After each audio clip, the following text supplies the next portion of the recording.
Conhecer o glossário do segmento no qual você atua é importante para qualquer profissional. Há anos eu trabalho, eventualmente, como tradutor de livros acadêmicos e procedimentos para indústrias, até como forma de me manter atualizado. É uma excelente maneira de eu aprender também. Para isso, eu precisei colecionar um vocabulário dos segmentos nos quais eu atuo. Caso contrário, eu não poderia atuar como tradutor. Eu me lembro de uma ocasião quando, depois de terminar de traduzir 2 livros acadêmicos, um de administração, outro de marketing internacional, levei 2 anos, são livros grandes, a editora me consultou para traduzir um livro sobre redes. Eu pensei que se tratavam de redes de relacionamentos, de redes de relacionamentos comerciais, e disse que faria a tradução. Mas aí voltei atrás, quando eu recebi o livro, descobri que era um livro sobre redes de computadores, cheios de termos técnicos que não faziam parte do meu vocabulário. Assim como eu perdi a oportunidade de prestar um serviço por não conhecer todo o vocabulário do segmento, muitos profissionais perdem oportunidades quando não conhecem o glossário do segmento em que desejam atuar. Isso já fica evidente na entrevista, quando algumas empresas já testam a sua capacidade de entendimento da função que você pretende assumir. Nessa hora, alguns candidatos parecem estar ouvindo o entrevistador falar grego. Mas antes mesmo de pensar na importância do glossário, do segmento específico em que você pretende atuar, você já deve estar afinado no inglês, que é um idioma hoje imprescindível na maioria dos segmentos. Partir em busca de uma colocação no mercado atual sem ter passado da lição do The Book is on the Table é candidatar-se a jogar em uma segunda ou terceira divisão. Se o profissional não entende o que o outro diz, o que o outro pergunta, o melhor é perguntar. Se você tentar enrolar, pode acabar perdendo a credibilidade aos olhos do seu chefe ou dos colegas. Às vezes é possível amenizar a ignorância fazendo perguntas do tipo, como vocês costumam chamar aqui? Mas o melhor mesmo é procurar manter-se informado ao máximo, o máximo que você puder, lendo publicações, websites, blogs direcionados ao setor. E também participando de fóruns, grupos de discussão nas redes sociais, pois nesses lugares as pessoas gostam de gastar o vocabulário, gastar o verbo. Um vocabulário que só os que são da turma, os que são da família, os que são da gangue conseguem entender. Se você já estiver trabalhando, o bom é ficar atento às conversas e anotando mentalmente, ou até num caderninho, todas as palavras e expressões que perceber que fazem parte do vocabulário interno da empresa. As que você não entender, você pode depois pesquisar na web ou pedir ajuda de um colega para conseguir decifrar.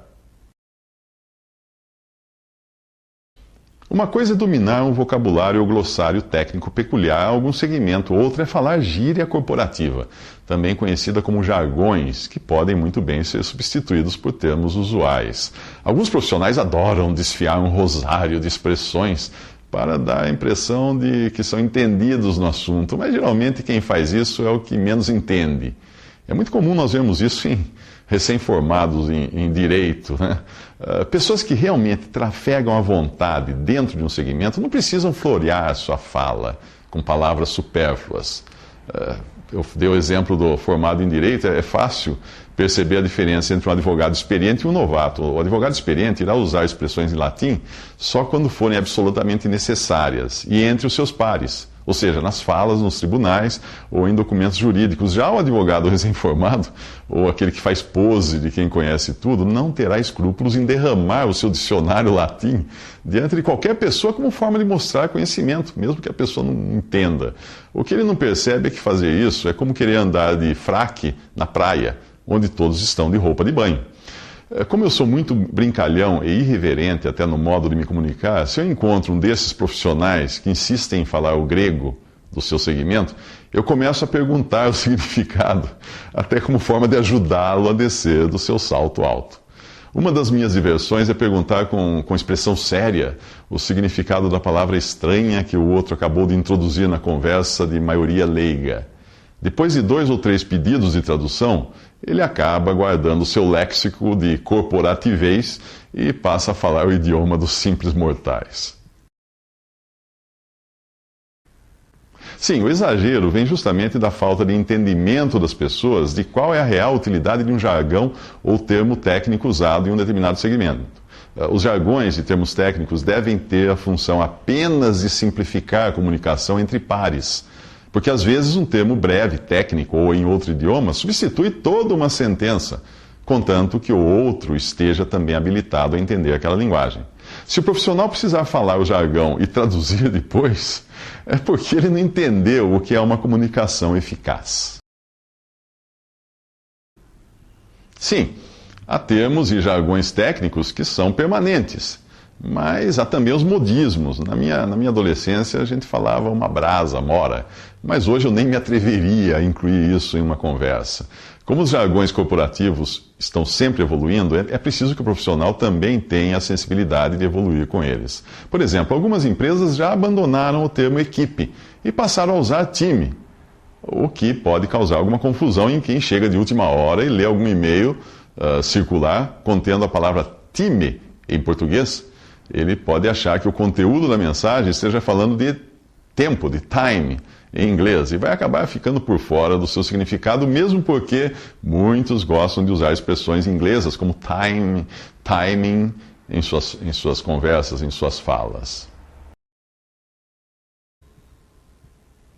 Alguns termos continuam por aí sendo usados amplamente no ambiente corporativo. Eu mesmo uso palavras como empowerment, brainstorm, feedback, sinergia, empatia, deletar, briefing, expertise, atachado, atachado é uma versão portuguesa, zipado é outra versão portuguesa, mas sempre dentro de um contexto, ou então entre pessoas que eu sei que estão informadas sobre os seus significados. Alguns termos em inglês, com o tempo, acabarão se tornando parte do vocabulário de nossa língua, assim como aconteceu com o folclore e o futebol. Outros talvez desapareçam ou sejam substituídos. O importante é o profissional manter-se atualizado também nesta área do vocabulário corporativo, além de reciclado tecnicamente na área em que atua.